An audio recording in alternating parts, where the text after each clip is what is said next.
Good morning, everyone. My name's Deb Fewster. I'm the Director of Policy and Advocacy at the Victorian Council of Social Service, and it's my pleasure to welcome you to another edition of our Renters' Rights Rundown series for 2025. I'd like to start by acknowledging the traditional owners of the lands where I am today, the Wurundjeri people of the Kulin Nation, and I'd like to pay my respects to elders and ancestors and to any Aboriginal colleagues joining us on this call today. So another of our Renters' Rights Rundown events, as I said, this one focused on young people and renting. This session today, like all of our sessions, are for frontline community sector workers to learn about or refresh your memory on Victoria's renting rules, which are set out in the Residential Tenancies Act.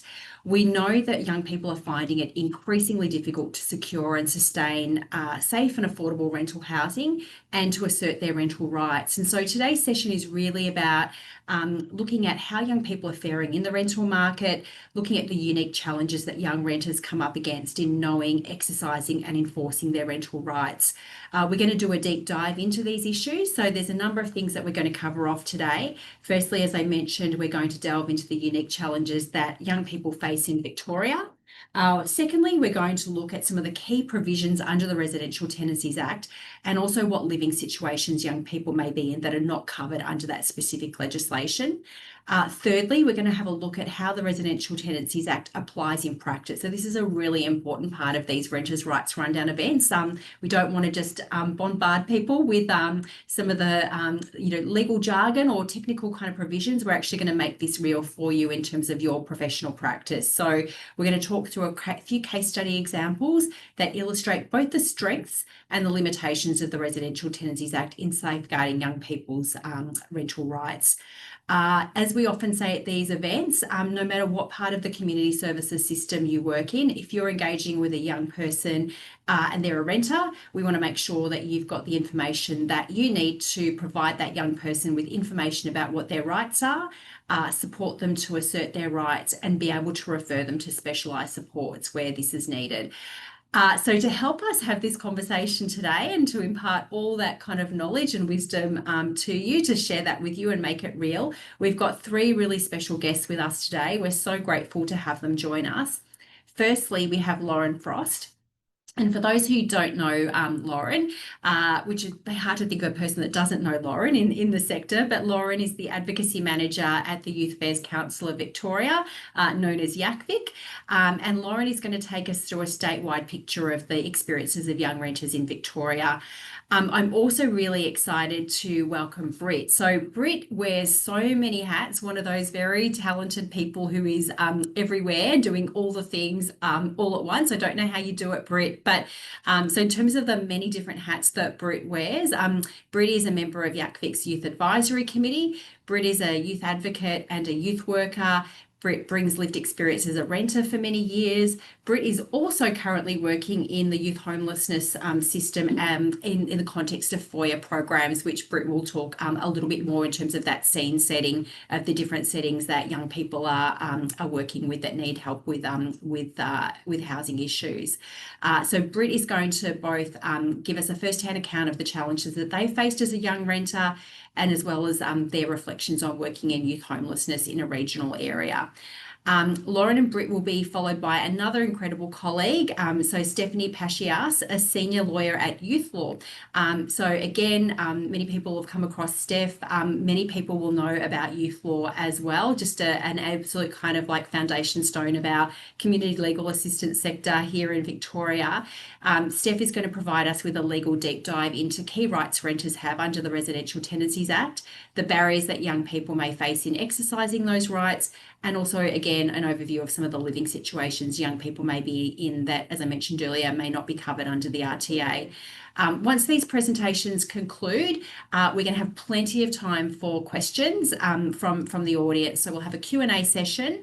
And just to kind of give people a heads up, start putting those questions in. As soon as they kind of come to mind for you, there will be a Q&A kind of function at the bottom of your screen. That's the best place to put your questions, please. And as I said, we'll kind of come to those after the formal presentations. And then I'll kind of provide some closing remarks right at the end. So let's get stuck in. I'm going to welcome Lauren from YouthLaw. I'm going to switch my camera and mic off now. Britt and Steph, I might get you to switch your cameras and mics off until it's your spot on the agenda to speak, but look forward to hearing from all of you. And in the meantime, Lauren, over to you. Thank you, Lauren. Thanks so much, Deb. It's really great to be here today. As Deb mentioned, my name's Lauren Frost, and I'm the Advocacy Manager at YouthLaw, and my pronouns are she, her. For those of you who might not be familiar with YouthLaw's work, we are the peak body for young people and the youth sector in Victoria, and housing is one of the key issues we focus our advocacy area on. And for young people, that often means, more often than not, means renting. For us, our advocacy in this space comes from the basis that housing is a human right. So getting the rental system right is really crucial to ensuring that young people in Victoria have somewhere safe and stable to live. We also know that access to housing is a preventative factor in many of the other areas that we do advocacy in, but that impact the lives of young people, including to do with mental health, which is something I'll touch on a bit today, and also in terms of interaction with the criminal legal system. We know that having safe and secure housing is a really amazing preventative factor for both of those things for young people. But as I said, access to safe and secure housing really is a fundamental human right and provides young people with the foundation to be able to live, independent and fulfilling lives. And without access to safe and secure housing options, many young people do fall into homelessness, and that's something I'll be touching on a bit today as well. But I wanted to kind of start today to give us a bit of, a chance to set the scene about what it's like for young people renting in Victoria at the moment and giving a bit of a big picture context. And then I'll hand over to my brilliant colleague, Britt, to talk a little bit what this looks like in the everyday reality for young people navigating the rental system. So what are some of the things that we know about young people who are renters in Victoria? Well, young renters more often than not, to start with, are more likely to have lower incomes, insecure employment, lower wealth, and this makes them really vulnerable to rising rents and cost of living pressure. Anglicare does a really fantastic rental affordability snapshot each year, and the 2025 snapshot found that 0% of rentals in Victoria are affordable for a person who is on youth allowance. We know that youth allowance is one of the lowest of all government income supports, and year after year, young people are really at the bottom of that affordability ladder. So yeah, when you put that into perspective, that kind of sets the scene of what it's like to be a young renter in Victoria. We also know that in Victoria, the median weekly rent has increased significantly from about $395 in 2021 to $570 in 2025, but we're not seeing income support rising at the same rate. That's not to say that all young people are on that income support, but it gives you kind of a snapshot of, for those young people who are using youth allowance, they're not having any properties that are affordable rentals within Victoria. We know that the way that the rental market is impacting young people in many different facets. We are seeing time and time again feedback from young people that they're living in the family home as dependents where they can for longer, and citing housing and rental costs as a core cause of this issue. So essentially where we're at the moment is that Victoria's current housing system is not really effective for young people and in many ways does set them up to fail. We see this reflected really clearly in Victoria's youth homelessness rates, which are at a critical point right now, with 1 in 4 people who are experiencing homelessness within Victoria being young people aged between the age of 12 and 24. So you can really see the direct impact into the way that the rental system is not working very well for young people, having that really devastating flow-on impact into many young people falling into homelessness and experiencing that. We also know that young people are finding it increasingly difficult to access safe and secure housing, and there's a number of reasons for this. The market is really competitive. There's limited rentals available with a record low vacancy rate of 1% in Victoria. We also know that there's really stark housing insecurity. Victoria has one of the highest rates of month-by-month leases, with 22% of renters facing that rental insecurity. We also know other core factors that impact this are things like the fact that living conditions often in rentals aren't up to standards, and young people report being really wary of rental increases or evictions, and this meaning that it has a bit of a chilling effect on young people feeling like they can request housing repairs from property managers, meaning that many young people are living in unsuitable dwellings. We also know that there's limited knowledge on rental rights and some barriers to self-advocacy, and it's really great to be doing events like today to try and address some of that. But we see, like I said, the kind of power imbalance resulting in a lot of young renters not reporting issues with their rentals for fear of losing their lease. Other things that I think are important to think about in this context is that all of this has flow-on effects into safety concerns.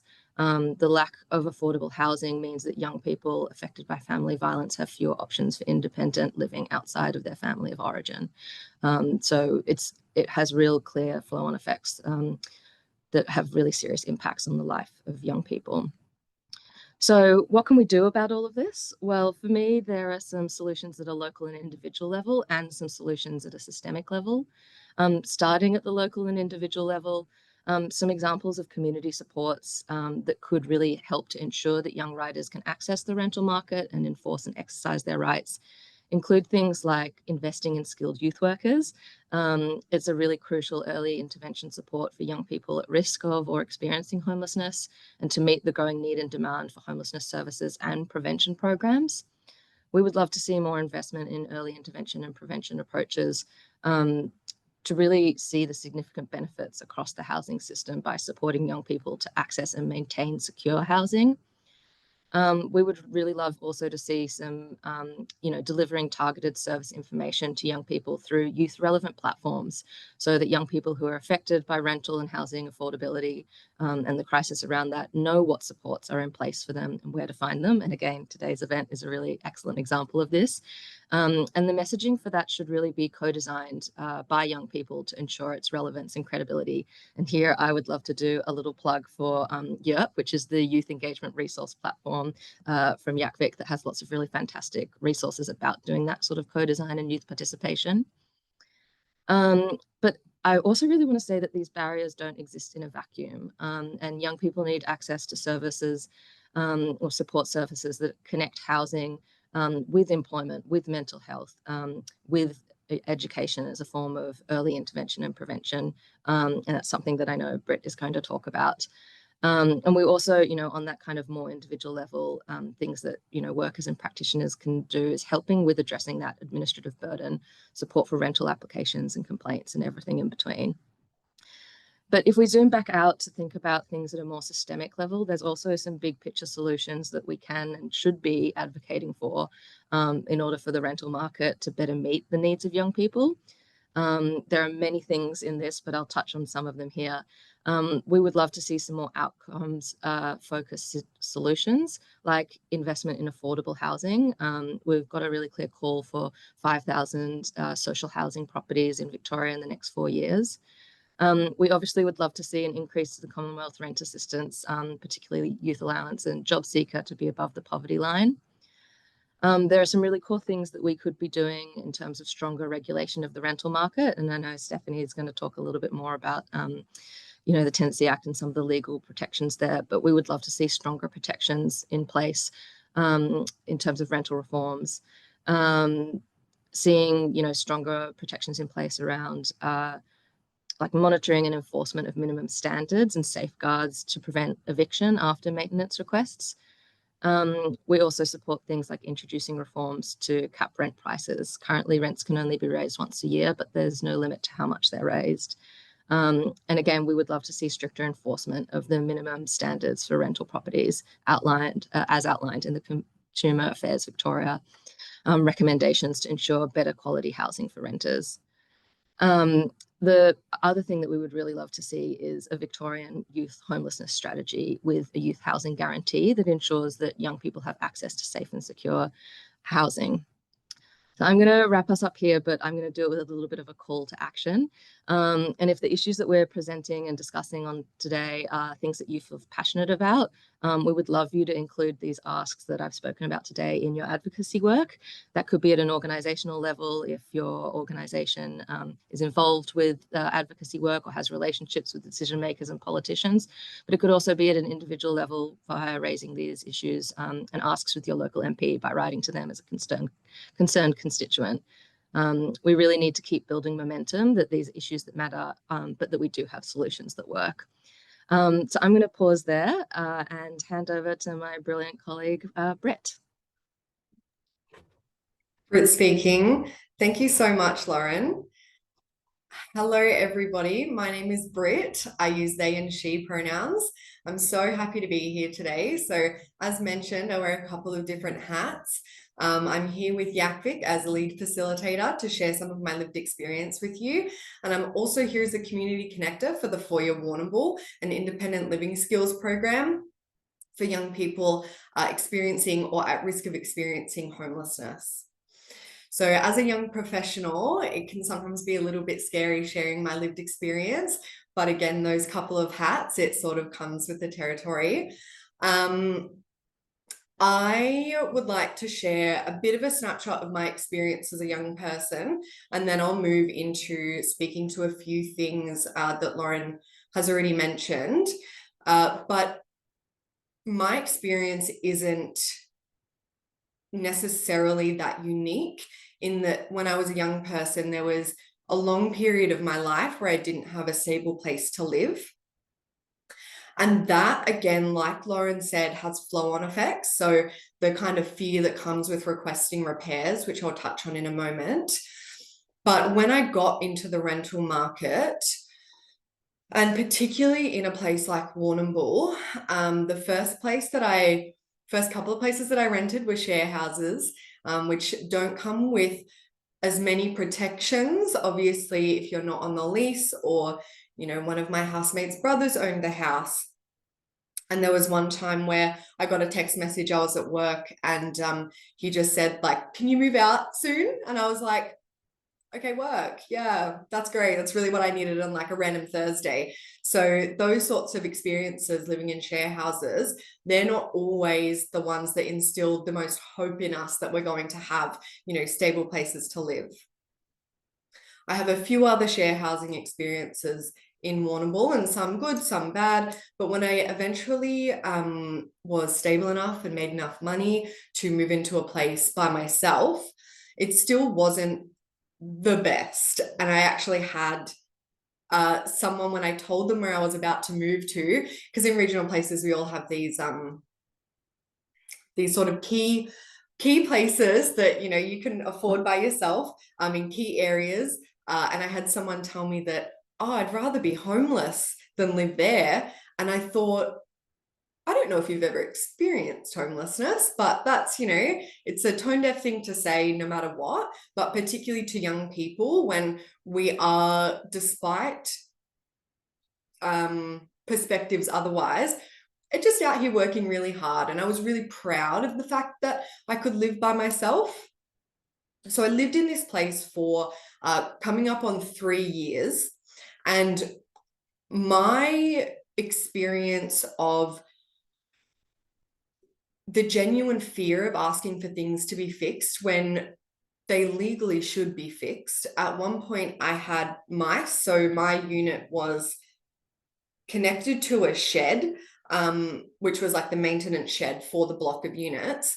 But I'd had mice get into my kitchen, and I had requested that, that was fixed, and it wasn't really fixed. And then because of the way that the units were set up, there were tree branches that got into the pipes for my toilet.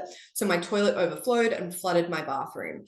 I didn't have a working toilet, and everything in my kitchen was in washing baskets in my lounge room, because I had mice in my kitchen cupboard, so I'd taken everything out.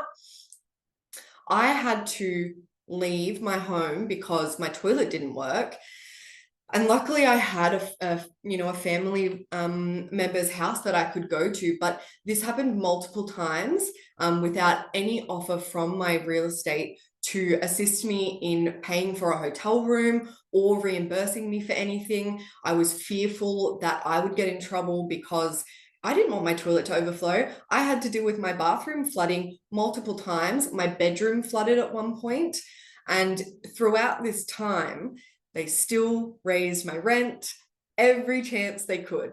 So the entire place was totally run down, and I made it beautiful. You know, like the vibes were immaculate in my place. They took new photos of it when I moved out to put it online, and again put the rent up when I left. And throughout that time, not once did they make any repair that I didn't request. Now, the place that I live, I was given that quite easily by my real estate because of how well I took care of the place that nobody wanted to live in. And I don't know if we could phrase that as the system working, or me being a great tenant, or me being the kind of person that is at risk of harm and is quite vulnerable to being taken advantage of. And so they trust that, well, we'll put Brit in this other place because like they'll never ask for it to be fixed. So that's a little bit of a snapshot of my lived experience. And as Lauren mentioned, you know, they'll raise the rent every year, but they're not going to fix anything. And what would have happened if I didn't have a place to go when my toilet overflowed or when my bathroom flooded? It was an incredibly dehumanizing experience, regardless, to feel like it was biblical. I had rats, I had floods. It was an awful experience. But what if I didn't have somewhere to go and a toilet to use? Like, I hate to be graphic, but the harm that we're causing young people, where would I have gone to the toilet? And what would that have done to me, my mental health, and my humanity?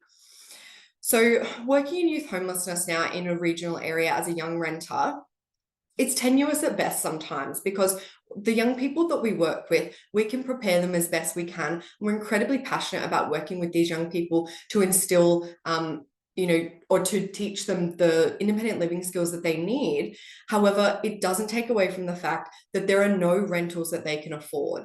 And so the pathways out of the FOIA program, any FOIAs across Australia and overseas, it's really difficult to have hope, and to be able to speak to them and say that you trust that they're going to have the life that they want to have and that you want for them and that you're trying to prepare them for. And I know that a lot of youth development coaches across the FOIA Foundation feel the same way, particularly in regional areas. So it doesn't matter what we prepare them for. There's just not enough houses, and most of them are on, you know, payments or have insecure employment. And we witness, even as recently as, you know, a couple of months ago, discrimination on the basis of who these young people are and the businesses and organizations that they're connected to.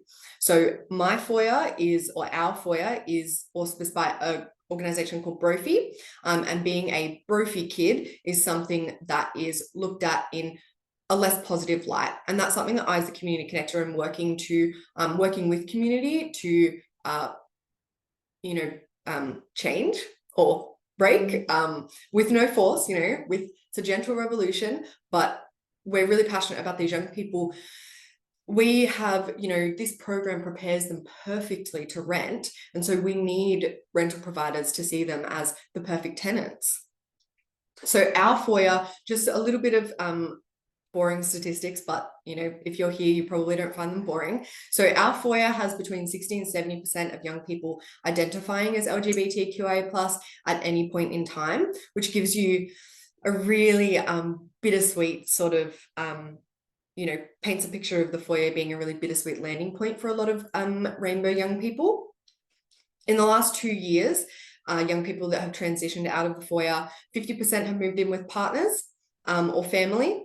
16% have moved into share houses, 6% into public housing, 22% into private rentals, and 6% into student accommodation, so moving on to universities and such. Anecdotally, young people are presenting to the FOIA here experiencing homelessness due to family violence, conflict in the home, mental health issues in the home, and overcrowding in the home, so a lot of family members living in the home at one time. Thank you so much for letting me yap, and I will pass back to Deb.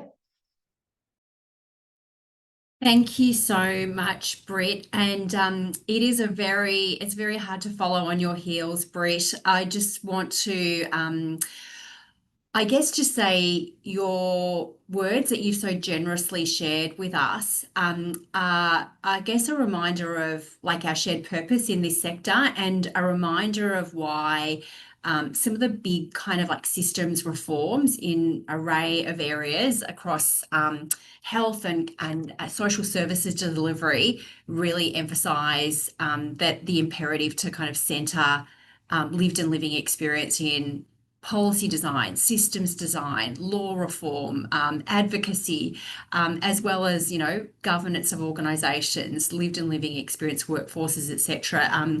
Your reflections remind us of why that is and why that is so important, and why we need to kind of keep lifting the bar on how we do that work, because it must be centred in that lived experience. So thank you for so generously sharing, Britt, both your personal experiences of the rental market and I guess some of your professional kind of like wisdom as well, recognizing, as we said at the outset, the many different hats that you wear in our sector.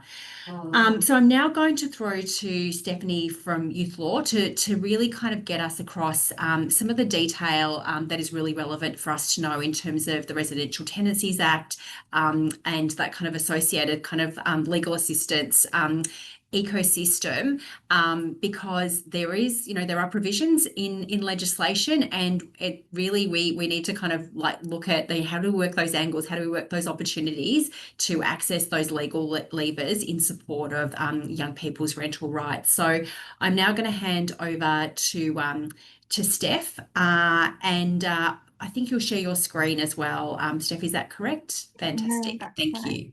you. Fantastic. Thank you, Steph.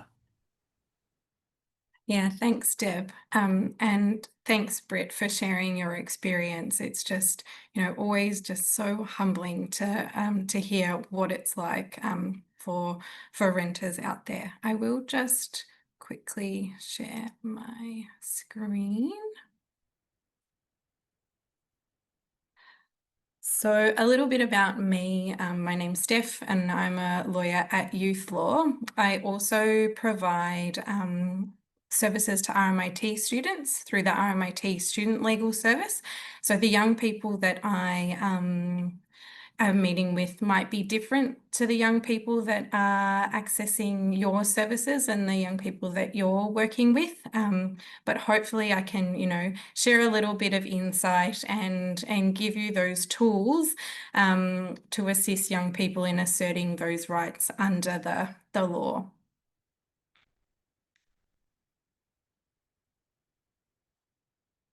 Just move on. So I'd also like to acknowledge the traditional custodians of the various lands which we're all meeting on today. For me, that's the Wurundjeri people of the Kulin Nation, and I pay my respects to their elders past and present.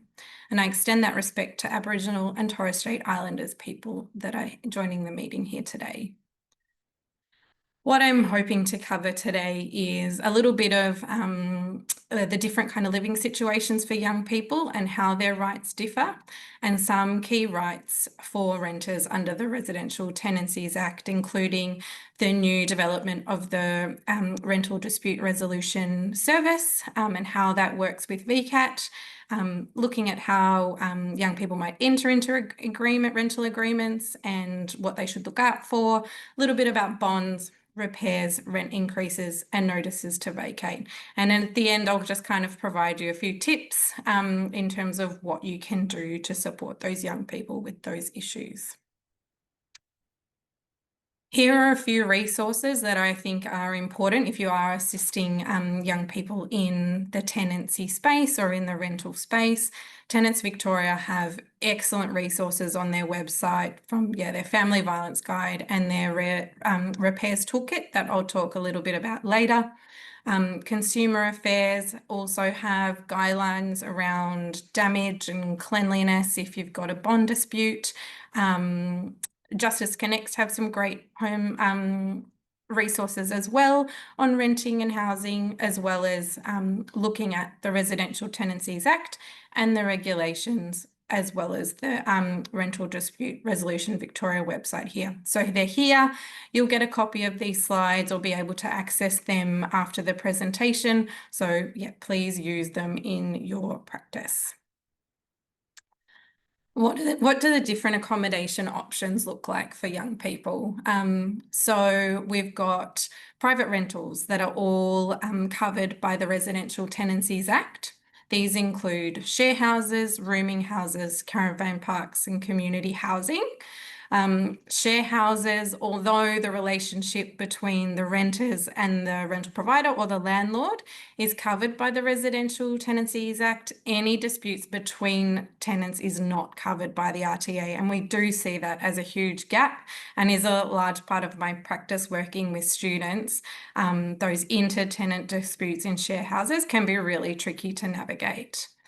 Rooming houses are when there's 4 or more people in one house. There is some certain requirements in rooming houses and they should be registered with councils. However, we do see a lot of rooming houses that aren't, and this continues to be an issue. Public housing is also covered by the Residential Tenancies Act, and technically the rental provider is the department. So all the rights and responsibilities of the RTA apply.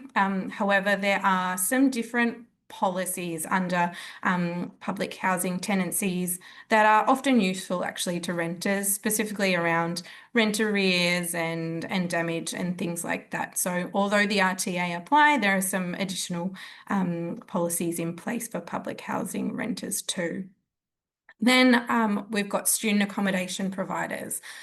So they are universities generally, and these are actually exempt from the Residential Tenancies Act, and it is a big gap.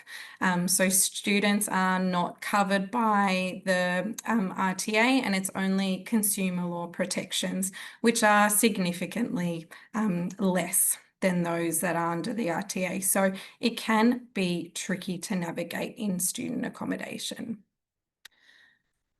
Let's have a look at a little bit about the new rental dispute resolution service that's just been created this year.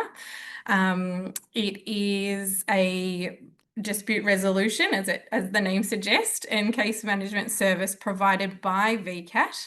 And the aim is to help renters and rental providers or landlords resolve rental disputes quickly and, if possible, without the need to go to a hearing at VCAT. It's very new, so it's still a learn as we go space, but from what I've heard, if a rental provider or a renter applies to the RDRV, they will be allocated to a dispute resolution coordinator through RDRV, who will work with the renter and the rental provider to see if there's some kind of agreement that can be reached on their issue. The kind of cases that RDRV are currently working with are bond disputes, repairs, compensation, and rent increases. So where those cases would usually go to VCAT, they are now getting funneled to RDRV first to see if it can be sorted out without the need for a hearing. But if it's not, then it will head to VCAT for that hearing. The kind of cases that RDRV are not taking on at the moment that do need to go straight to VCAT are your notices to vacate, evictions, and any kind of privacy and access issues in relation to the property. So if your rental provider is coming in without notice, or trades coming in without you knowing about it, that kind of a thing. Any agreement that is reached through the RDRV process, if both parties agree, so if the renter and the rental providers agree, it is final. And I do encourage that if you do have young people going through the RDRV process and they're not sure if, this is a good idea to agree to, make sure they get some legal advice, and they can ask for the time to get that legal advice, and that's always a good option if you're not sure. What are some of the things to consider when entering into a rental agreement for young people? So when you're applying for technically, when you're applying for a rental property, there's limits on what information you can be asked for. This includes, bond history or bank statements or any information that could be discriminatory or is a protected attribute. And this includes age and gender identity.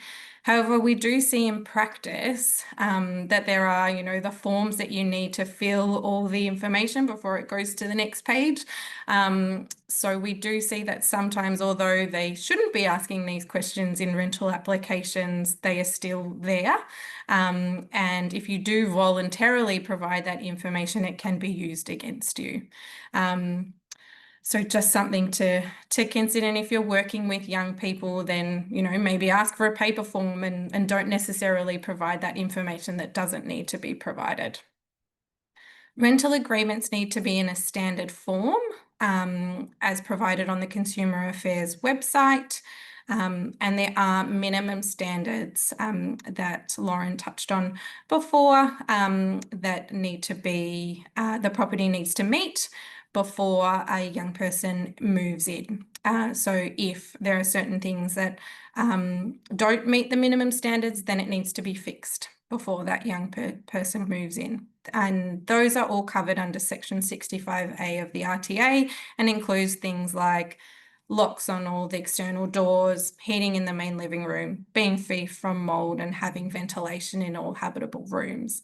There are slightly different minimum standards for rooming houses, also includes lockable doors and things like that, but something else to be considered if you've got a young person in a rooming house. The other thing for a young person is to really make sure they get a copy of and do their own is a condition report. So you must receive a condition report before you move in. And as a renter, you have 5 business days to add in your comments and photos and give it back to the rental provider. My advice here is take a heap of photos and videos of the property and keep copies of it for yourself if there are any issues at the end of the tenancy, because having those photos and videos of what the state of the property was when you moved in will come in really handy if there's any claims for damages at the end of your rental. We'll just talk a little bit about bonds. So bonds must be lodged, you've signed up to a rental agreement and you've agreed to pay the bond.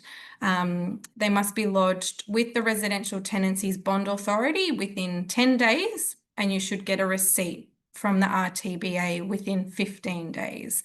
I see a lot of students who have bonds that haven't been lodged with the RTBA, and you can report it to Consumer Affairs if they haven't been lodged, and they will often encourage or call the rental provider to lodge the bond.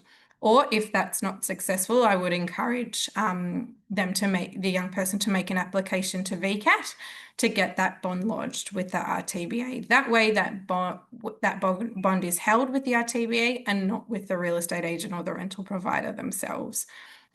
This gives better protections for return of the bond at the end of the tenancy, because if the bond is lodged with the Residential Tenancies Bond Authority, the renter can apply directly to the RTBA for the return of the bond after the lease ends. If it's not, then it becomes a little bit more difficult. The rental provider then has 14 days once the renter has applied to lodge a dispute with the dispute resolution, rental dispute resolution service. And that can be, claiming damages or cleanliness or whatever the rental provider might think. However, if the rental provider doesn't lodge a dispute, then the bond will be automatically released to the renter. So that's a really great option. If the rental provider does lodge a dispute and claims there's been some damage or it's not as clean or as maintained as required under the Act, a really great resource is the guidelines that are on CAV's website. They're just really practical guidance in terms of what state a property needs to be left in to be deemed clean. What is, damage versus fair wear and tear of certain areas of a home, for example, carpet or tiles or a bench top. What things that are acceptable and what things aren't, and maybe a rental provider has a claim against the renter for. Let's talk a little bit about repairs. And I know Britt touched on this, significantly, and how there really is a power imbalance with rental providers and young renters. And as workers, if we can try and encourage them to assert these rights, especially in relation to repairs, the RTA really has the mechanisms for it, really is trying to, get properties up to these minimum standards, but I can really understand that reluctance. But if we can encourage young people to assert their rights in relation to repairs, hopefully they can be, living in accommodation which meets just those basic minimum standards.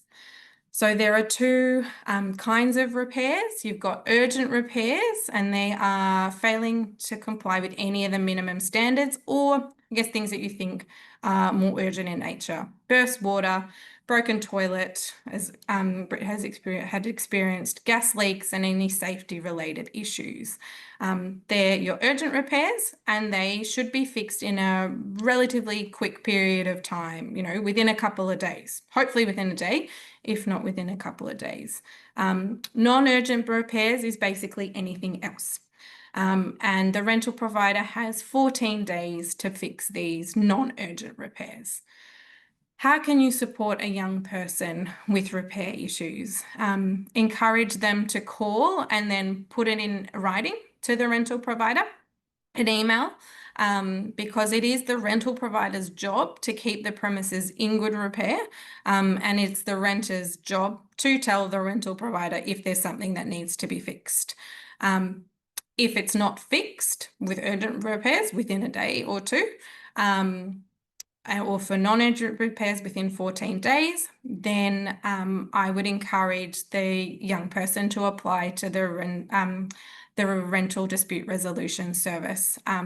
They will, as I said, have a chat to the rental provider about the issue, see if they can sort it out. And if it can't, then we'll flick it straight through to VCAT for a hearing to decide. VCAT can compel the rental provider to fix the issue. They can also make other orders, like the rent being paid into a special account, not to the rental provider, until the repairs issues are fixed. So sometimes that can be a little bit of an incentive for the things to be fixed. Tenants Victoria have a great repairs toolkit on their website, and I encourage you to use that if you've got a young person that's got a repairs issue. It can help them understand their rights, as well as draft forms to ask for repairs, and then also draft the applications if it needs to go to RDRV or VCAT later on. And a note on repairs and any exercising of your rights under the RTA is that there are certain notices to vacate that you can't be given in retaliation of exercising your rights to repairs.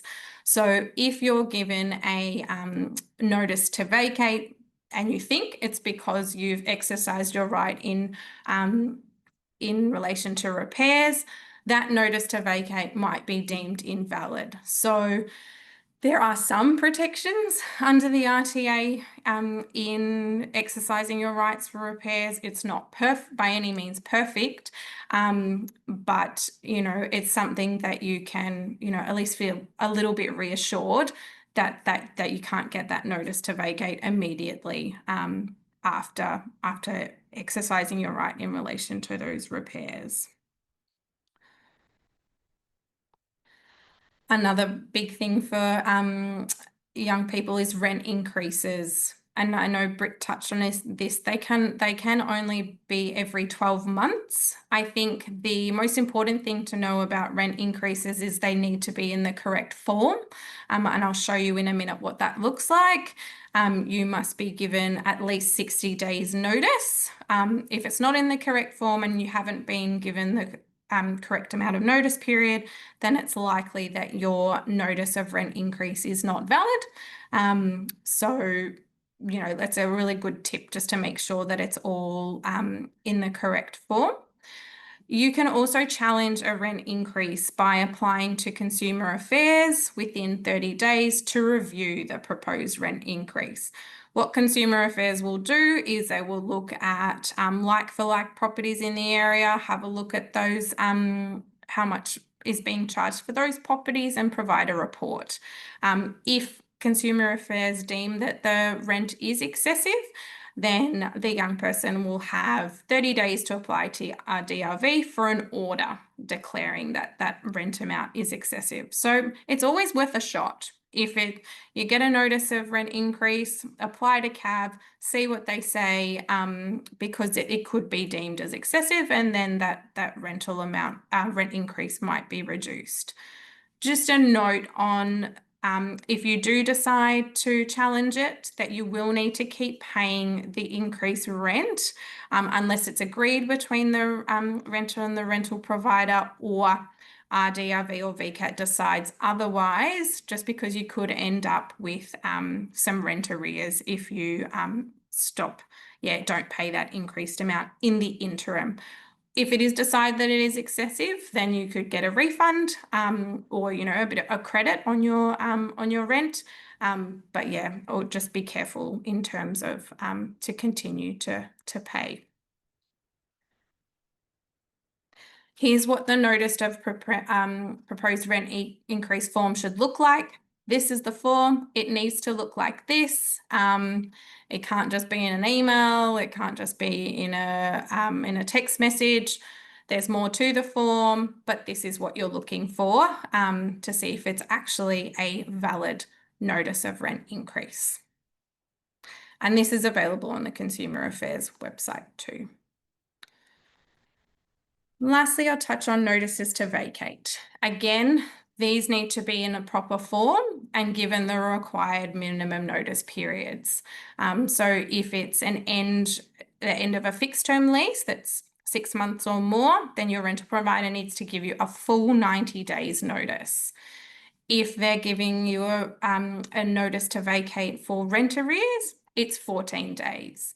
If they're looking to sell the property, if the rental provider is looking to sell the property, they need to give you 60 days and they need to attach a contract for sale. So there are some evidence requirements for certain notices to vacate and they need to attach certain things. So it's always a good idea to get legal advice to see if your notice to vacate is valid, because if it's not filled out correctly, if it doesn't have the right evidence attached, it could be not valid and you don't need to comply with it. But what happens if you do get a valid notice to vacate? What happens on that end date in that notice to vacate? If the renter doesn't move out, nothing. The rental provider will then need to apply to VCAT for what's called a possession order. And these possession order hearings can take between 5 and 12 weeks for VCAT to get to hear them. Even if VCAT does make a possession order, you can ask for a further delay of up to 30 days. And even from that stage, the rental provider has another 6 months to purchase a warrant of possession from VCAT, which then gives the police the power to evict you. So there is so much that needs to happen at the end of a notice of to vacate's date that the young renter doesn't need to move straight away. You can, of course, try and negotiate with the renter provider if there is a better time if it is a valid notice to vacate, if there's a better time for a young person to move out, and see if they'll agree. But if not, it's just good to know that they don't have to move immediately and they've got some time. Also note on this that rent arrears will still accumulate. So if you're still living there past the period from the notice to vacate, you still have to pay rent. And that's, something that you just need to consider too. Here's what the notice to vacate form looks like. Very similar in terms of form to your notice of rent increase. It's on the Consumer Affairs website. If you don't get a notice to vacate that looks like this, if it's a text, if it's an email, it's unlikely to be valid. Therefore, you need a form that looks like this for it to take any effect. What are some key messages to young people and ways that you can help as community workers? Ask young people to get a copy of their agreement from their rental provider or whoever it is. And if they don't have an agreement, that's okay. What are the text messages? What did that look like? Get a copy of the bond receipt from the Residential Bond Authority if it's been lodged. If it hasn't, think about making a report to Consumer Affairs. When the young person moves into a rental, encourage them to take lots of photos and videos and to save it somewhere, safe, as a claim for damages or cleanliness can be made a long time down the track, depending on how long they're in the rental for. Any repairs that need to be done, put it in writing, email it to the rental provider so there's a chain. With notices to vacate, don't panic. They don't need to move out on the date in the notice, and encourage that young person to get some legal advice. If you see a young person that's referred to the Rental Dispute Resolution Service and they're getting some pressure to resolve this case, encourage the young person to ask for time to get some legal advice, or they can just refer it to VCAT for a hearing so a member can hear it. And here's just some legal services for young people with rental issues that you can connect them with. Tenants Victoria are awesome. Their tenancy advocates are wonderful on the phones. Justice Connect have some great self-help resources online. If they're a university student, you can link them in with their university legal service, or an international student can access the International Student Employment and Accommodation Legal Service. There's also the Tenancy Assistance and Advocacy Program, which is known as TAP, that's run through Consumer Affairs. They have advocates all across Victoria, so metro, regionally, and they are also excellent in doing that tenancy advocacy work, as well as their local community legal centre for some legal support. And that's it from me. Thanks so much for having me. I think I'll pass on to Deb to run through the Q&A. Fantastic. So thanks so much, Steph. That was an excellent, very comprehensive presentation. Just a reminder to everyone, we've got about 20 minutes for Q&A. So please keep putting your questions into the Q&A box and we'll get through as many of those as possible. If there's questions that we can't get to, we'll take them on notice and endeavour to come back to you with answers to those questions just through our post-event kind of follow-up to everyone who's registered for this event.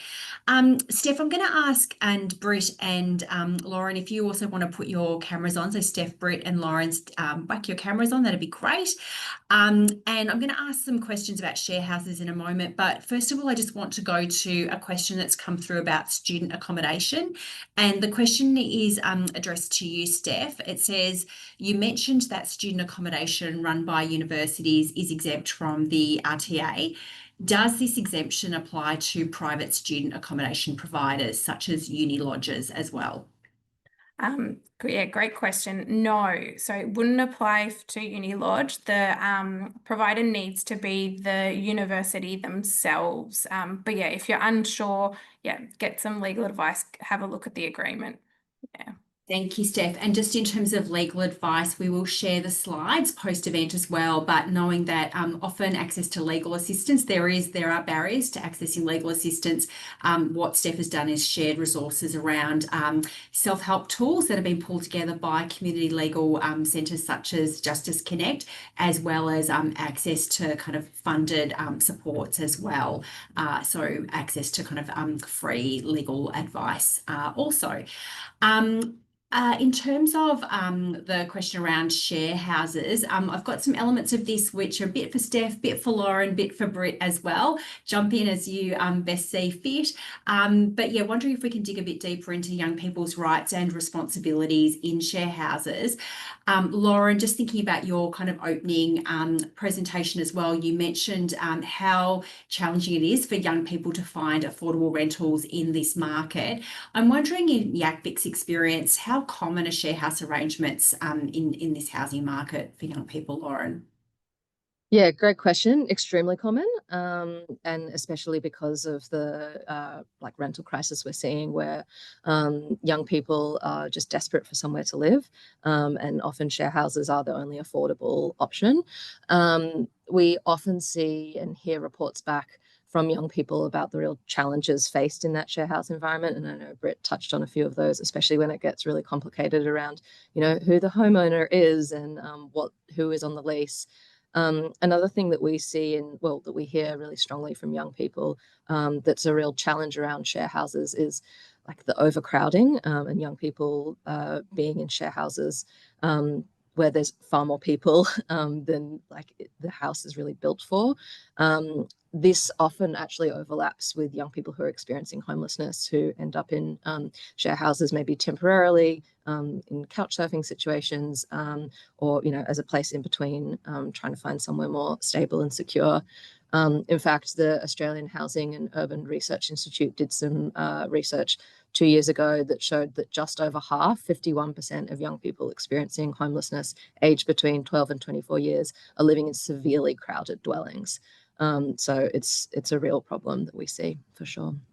Thanks so much, Lauren. And Steph, I'm going to throw to you in a moment just to kind of get some reflections from you and some tips and advice from you around those legal rights and responsibilities. So digging a bit into the RTA or what doesn't sit in the RTA. But Britt, I just wanted to create the space as well. I know that you've spoken about some of these challenges, but if there's anything else that you wanted to add in terms of what you spoke about earlier, but what Lauren has just remarked on just now in terms of what some of the tenancy challenges are in a share house, please feel free to jump in as well if you wanted to add anything else. Britt speaking. Thank you, Deb. Yeah, absolutely. Definitely still just echoing what Lauren's saying. That is all absolutely true and correct. Anecdotally as well, and from my experience, something that we're seeing a lot as well is things like caravans out the back of mum and dad's house, or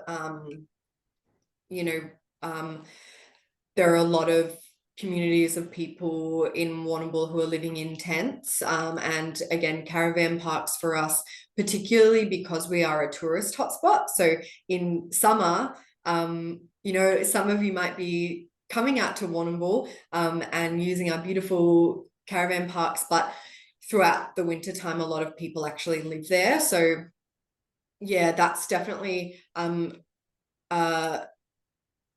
major factor. And not being able to be on the lease in share houses and things like that's such a it's a really dangerous position to be in. And obviously now as a youth worker, I will always advocate for all young people. Anybody, if you are living in the home, then advocate to be on the lease. But we often, it's hard to take our own advice, obviously. But yeah, thanks so much.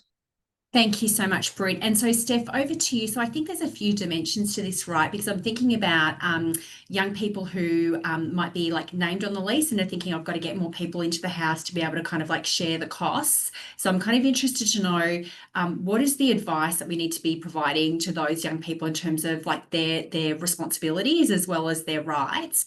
And then secondly, it's about then the other tenants, like whether, they're entering into subleases or there's not a sublease, for example. Interested to know, like, what should young people kind of go in eyes wide open about when they're invited to kind of join a share house. So looking at the rights and responsibilities of the person on the lease, and then what advice we need to kind of give people that are like subtenants, for example. Thanks, Steph.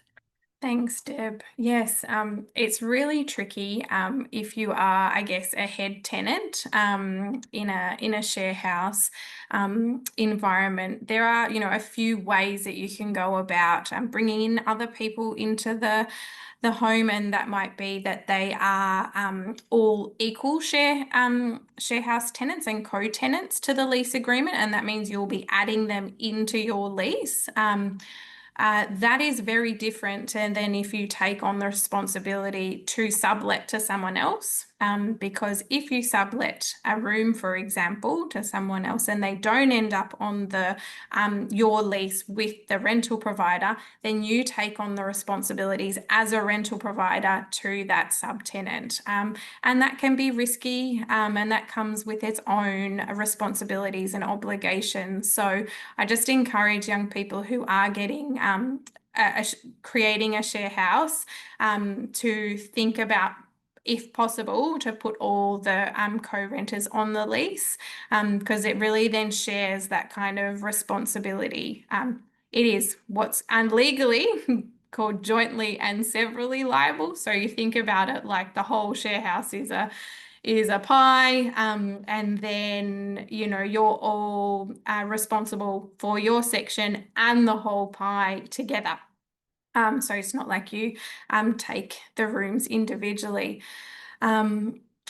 Yeah, and there are mechanisms that young people can use if they'd like to be added to the lease, and things the real estate agent or the rental provider is not doing that, like reporting it to Consumer Affairs or taking it to VCAT. But we really know that any disputes between co-tenants in share houses, if you are all listed on the lease, is a really tricky thing to navigate, because it's not covered under the RTA, and it is a big gap if there are, if that relationship kind of sours as you're living in the same space. So I think there's definitely room for reform, specifically in that space.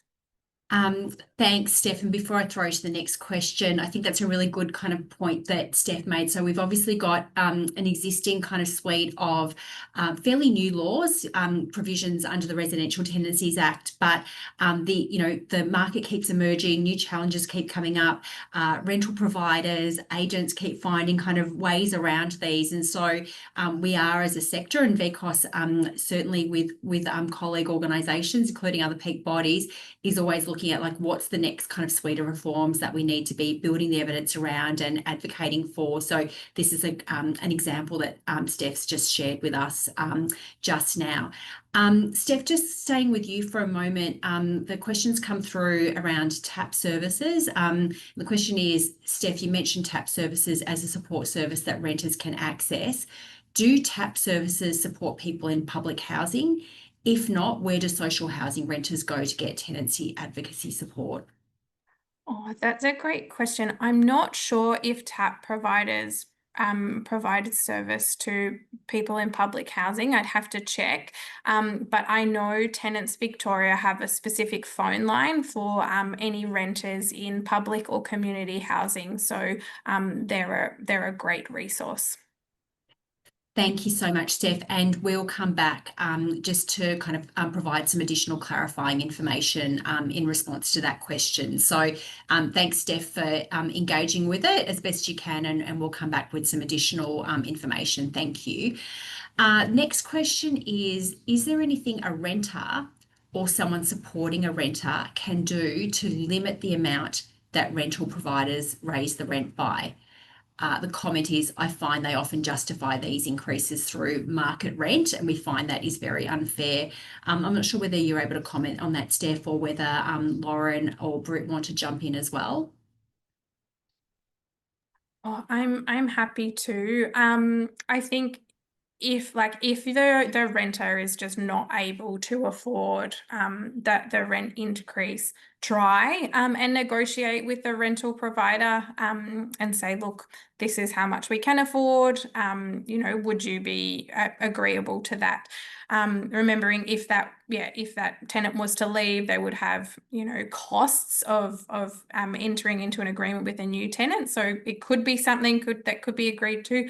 But otherwise, if it just seems over the top, or you're just not sure, apply to CAV and get that report and see if it is in line, because they will compare like for like properties. So it's definitely worth, there's nothing to lose in applying to CAV to see if it's excessive. Thank you so much. And I might just ask a question of my own as well. I noted, Steph, that you were in your presentation, so I'm just looking down at my notes, so I was scribbling on the page as you were presenting, but you talked about, you had a section of your presentation which was about challenging rent increases. And if I understand correctly, one of the points that you made is that that while you're challenging a rent increase, the renter, the person needs to keep paying the rent increase until RDRV or VCAT have kind of handed down their kind of like determination on whether that's a fair increase or not. And I guess my question is, and this is maybe to you, Steph, but also Lauren and Britt, I'm just wondering, you know, if you're here listening to this and you're a worker supporting a very vulnerable young person who's renting. Lauren talked about some of the kind of income challenges that young people face. What if the young person can't afford to keep paying that rent increase? I'm wondering if we can kind of comment on like what services or supports are available that we could refer young people to, whether it's financial counselling or other kind of like hardship kind of services. Is anyone able to kind of share some reflections on what's out there? Anyone? Britt, are you able to kind of talk about your experience in terms of what you know is out there or at all? If not, we can kind of follow up with some more information post-event. Britt speaking. So as a young person, I once got support to pay my bond, and that was in South Australia though, so not too relevant here. Locally in Warrnambool, there are organisations, Salvation Army, Brophy Family and Youth Services. We have an entry point where people present experiencing homelessness, and a team called Housing Support and Linkages, and they are the people who will be able to help young people navigate those financial limitations, whether that be through brokerage or through other means. Obviously, it's not ideal, but there are the NILs, the no interest loan schemes and things like that. So locally from, yeah, that's my experience here, where Brophy does have significant support for young people in that regard. Thanks so much for sharing that knowledge, Britt. And the other thing, as I said, we'll kind of follow up with some post-event resources, but I'm also minded of Consumer Affairs Victoria in terms of their funded services. They do have like a financial counselling program stream as well. So we'll kind of provide some information as well as funded renter services. So we'll provide some information about that post-event. Lauren, you spoke about the power imbalance between young renters and landlords and backlash when young people have tried to assert their rights. Steph also talked about what types of disputes are in scope for the new dispute resolution body, RDRV. My question to the panel is, like, for those young renters with a strained relationship with their rental provider, have you got any advice about how to kind of build confidence and kind of trust for, you know, in young people to be able to like, you know, safely navigate that new dispute resolution body? Because I guess it's one thing to let people know that it's there, and it's another thing to help young people feel trust and confidence that it's going to be worth their while, they're going to get a fair outcome, etc.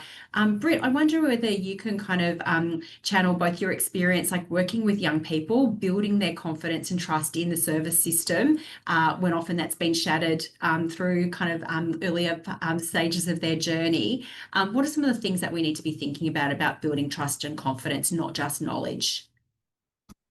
Britt speaking.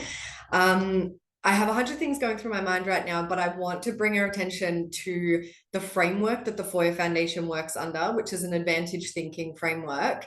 It's sort of like a strengths-based approach, but on steroids, and it's a practice approach. So it's a way of challenging all stereotypes, investing in people, promoting positive risk. There are 7, you know, key practice areas that we try to put into practice every day. So that's something that we like to use. It can sometimes get a little bit toxic positivity, because even if young people are saying like, this is too hard, I can't do this, you know, and we're saying, you know, we're reflecting back to them in an advantage thinking lens of like, you're at a decision point right now and you're right here seeking help and things like that. And so the language that we use when we talk about young people, even when they're not there, can infiltrate our perspectives of them. So we cannot let the stigma and the discrimination outside there like integrate into our own perspectives of our students or young people. So we need to consistently, you know, give them the confidence that we believe in them, that there is absolutely nothing that I don't think that they can do, and then give them the practical skills of learning about self-advocacy. So there are multiple stages of self-advocacy, which is knowing what you need, figuring out what helps, and then communicating what helps. So then they understand how to advocate for themselves theoretically, and then you give them communication styles, and then you coach. So we're youth development coaches. And so we use a lot of, you know, the grow or glow or growl model of coaching. And so a lot like motivational interviewing. And so they get a lot of practice being challenged by us as coaches. And I think that that gives a really good basis for confidence when someone, you know, really deeply cares for you, challenges most of the things that you know, say to them. And so I would definitely encourage education about advantage thinking from the Brotherhood of St. Lawrence, because it really does change the way that you look at young people.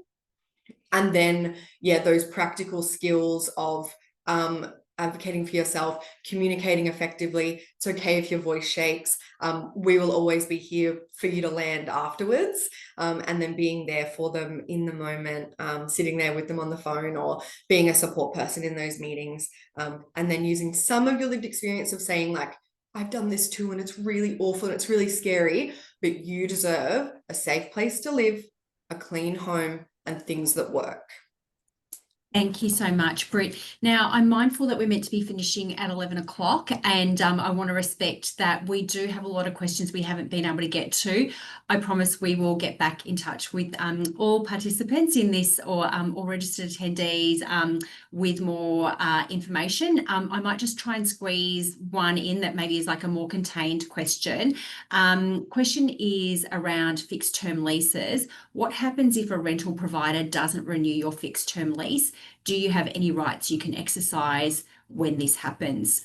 Steph, is that a relatively quick one to be able to answer? Sorry, probably not. I think so. So if you haven't been given a notice to vacate and your fixed term has ended, it'll automatically roll over to a month-to-month lease.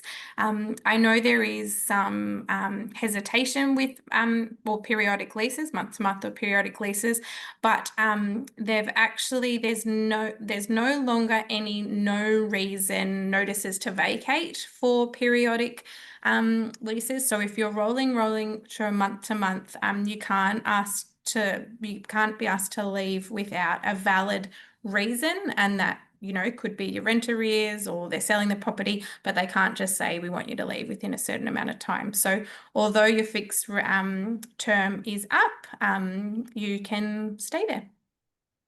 Thank you so much. Now we're at 10:59, so I'm going to wrap up. We will be back in touch with you, as I mentioned.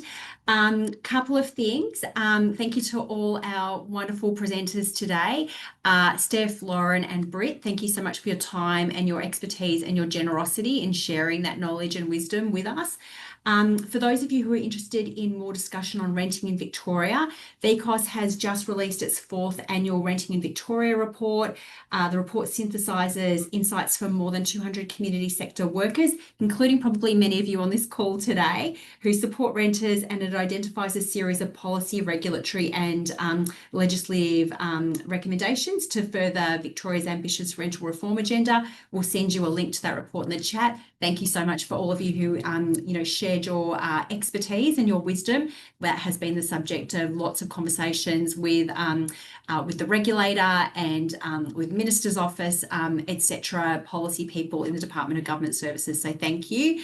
As I mentioned, big thank you to our guest presenters. Thanks to the Department of Government Services, thanks to Consumer Affairs Victoria and the Victorian Property Fund, these Renters' Rights Rundown events are made possible with their support. Thank all of you for attending today, making the time for this important kind of conversation, for the ongoing insights that you share with us that really shapes this rental fairness work. And finally, I'd like to thank the VCOSS team, particularly Ella Longhurst and Amy Houston. Thanks again for joining us today. Enjoy the rest of your day, and we'll be back in touch with you with more information following today's conversation. Thanks, everyone. Have a good afternoon. Bye.